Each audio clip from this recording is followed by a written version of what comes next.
posture, and more posture exercises. Right. We realize how important they are, and you cannot go wrong with perfect posture, Bob. I think everyone agrees with that. We're going to show you the 3 best ways to get there the fastest. Any comments, Bob? No.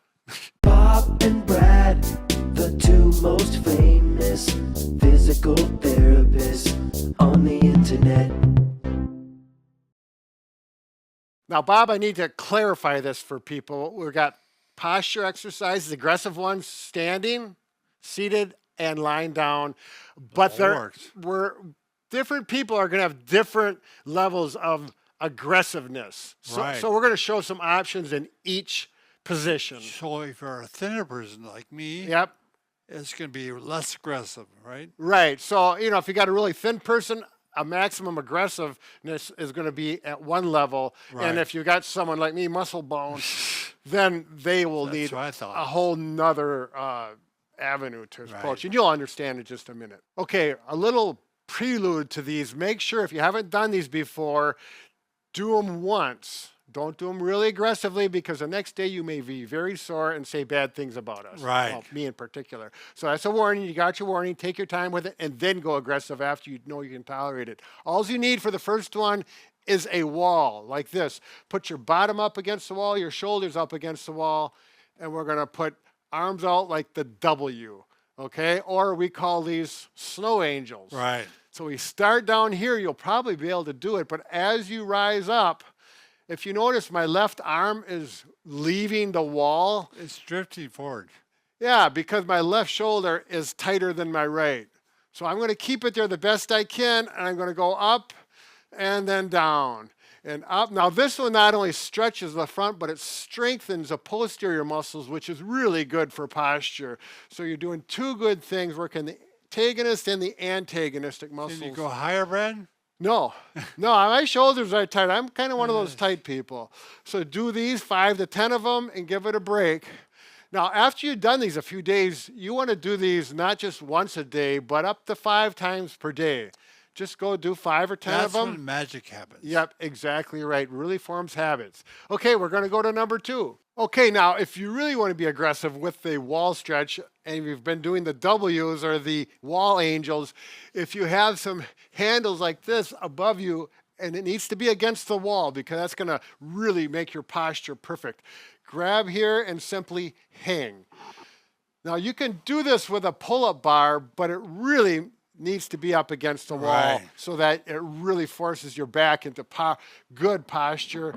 And then you'll just hang for 20 to 30 seconds longer, if you tolerate it. And you get some spinal decompression as well as some good shoulder stretching as well. It's really a good win-win, triple win. It's a good break from sitting. It is, yep.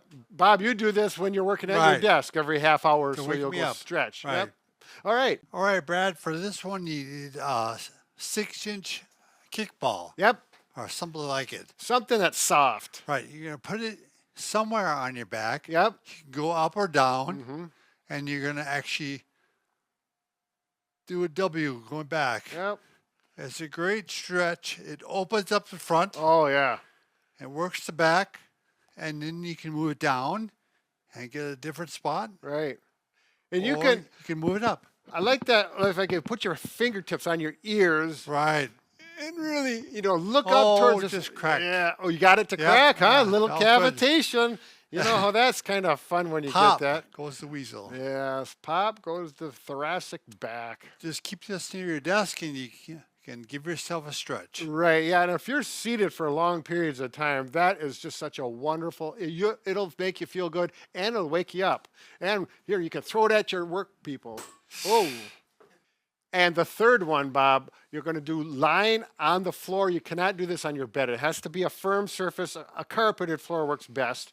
You're going to need 2 tennis balls and a sock. And a sock for the beginners or the thinner people. Right. The reason, Bob, why don't you just stand up and turn around, please? The tennis balls need to have a little gap between them, but not too much at all.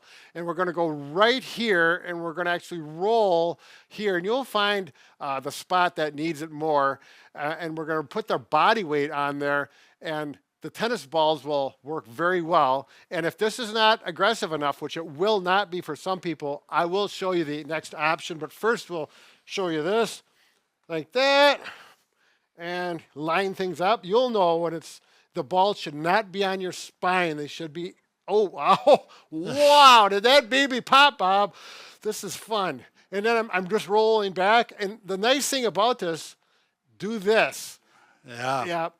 But again, if you haven't done this before, you may not do this. The first day you might just roll a little bit and it may be uncomfortable. Take your time with it. Once you get used to it and those muscles loosen up, you'll get those ribs and all those facet joints all moving in there, and it's going to really help the pain.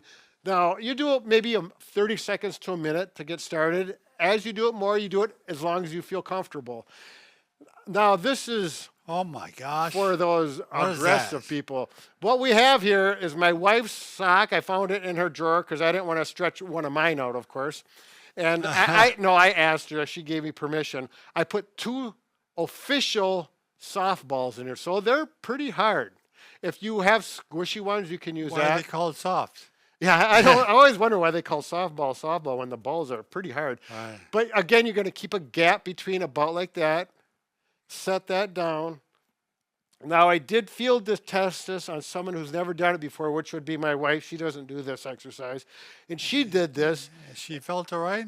Well, she had to keep weight on her waistline and her elbows, and she could not. Well, she did lift all the weight up like that, but it was pretty painful. So she just worked it like this, and she worked it down. So again, I'm controlling the intensity by my elbows and So my we're feet. assuming you're going to be a bigger person. Yeah, with you. bigger, muscular. Muscle. Yep. And if you Heavier. can go like this, I can tolerate this, but this is pretty aggressive on me. Whoa, and down there, no good. Up here, it feels better. Oh, up in here, actually, I tolerate it quite well.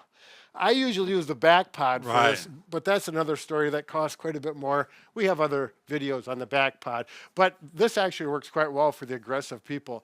So once you get that back loosened up, you got to work on, I would suggest doing this and then doing some wall angels. Sure. So you get stronger and it maintains that You're posture. going to look military. Yeah, absolutely, Bob. Posture, posture, posture. You cannot go wrong with posture. Started the video with it, ended the video with it. That's Very it. good posture.